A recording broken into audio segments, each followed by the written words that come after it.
Hi, my name is Trevor Owcarz, and I am from the Blueprint News Network in Downers Grove. For years, schools have used different forms of punishment when it comes to handling students. Here at Downers Grove South, we hand out detentions and suspensions when it comes to students breaking rules. However, there is an issue that not many people are educated about that is still shockingly common used here in America. This form of punishment is known as corporal punishment. Corporal punishment, as defined by M.A. Strauss, is described as the use of physical force with the intention of causing a child to experience pain so as to correct their misbehavior. It can come in the form of spanking, paddling, and even hitting. The reason for bringing up the topic of corporal punishment was because Junior Dimitri Kling brought to my attention that corporal punishment is still legal in 19 states. When asked about how he came about this ruling, Kling explained how this caught his attention.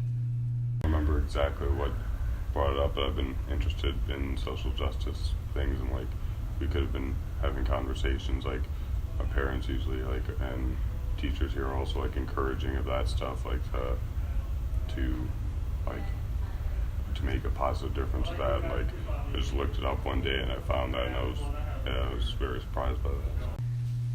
Kling's goal is to be able to create a federal law that would ban corporal punishment in United States public schools.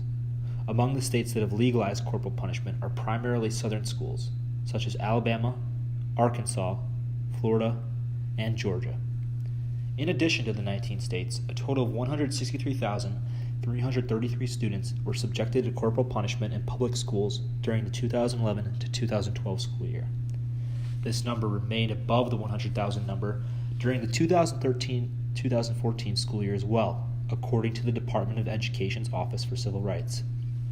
According to the National Institutes of Health, as well as the U.S. Department of Education, the number of students that have been subjected to corporal punishment has consistently been the same and has seen little to no decline when it comes to a number of students receiving that punishment.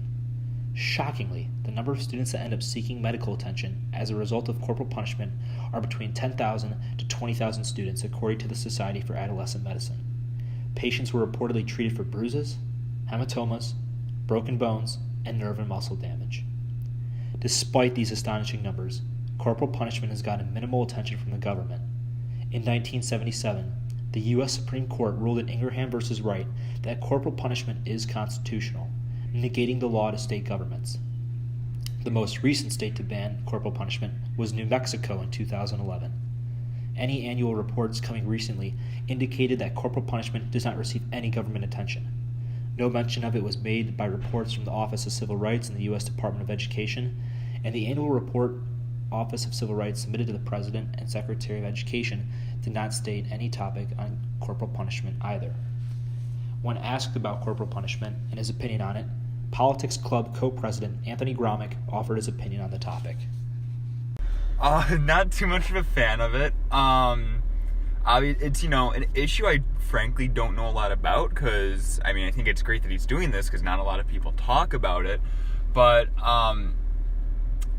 I think the problem with corporal punishment is obviously, I think it's cruel to the kids who you're doing it to, and then it's a similar situation to what you'll see in our criminal justice system, where obviously they're going to use different methods than what teachers would use in this circumstance, but it's kind of a similar idea where you're really just punishing the person, you're not rehabilitating them, and so that's why we have, skyrocket rates of recidivism and people getting out of jail and just heading back in.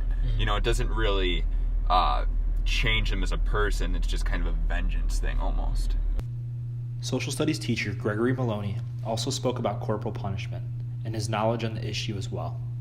I went to Catholic school, and so it was part of I've got hit by the nuns before, but when you go to Catholic school, and at the time I was there, you didn't question it. That was just the way it was.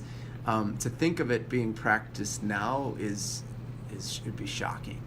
Just how devastating that would be for a student, and to have that fear, or to get hit by a teacher, someone they're supposed to trust, someone they're supposed to look up to, and to have that person inflict physical pain on them. I can't even imagine it. I can't imagine how anyone would provide justification for it. I just feel like it would be counterproductive, instead of encouraging students to take school more seriously or try harder, I think it would have the opposite effect. Maloney brought up a point of private schools when it comes to corporal punishment, as paddling is allowed in private schools in all but 2 states. Another disturbing topic that came up when discussing corporal punishment was that black children and students with disabilities were punished at greater rates than the average student. A Government Accountability Office report from the 2013 to 2014 school year found that African American students were punished by 22% more than the average student. Additionally, officials in Tennessee found out that students with disabilities were being punished more frequently than an average student at about 80% of the public schools. Kling also spoke about his issues, saying, "I think it's time to change the Supreme Court's ruling back in 1977, which allowed states to decide for themselves whether corporal punishment would be legal. It's been more than 40 years since that decision, and we have the chance to change things and protect our children by coming together, sharing the information in print, online, and via social media, and collecting at least 100,000 signatures in 30 days so we can let the White House know that we are exercising our constitutional right to show how strongly we feel about banning corporal punishment in U.S. public schools on a federal level.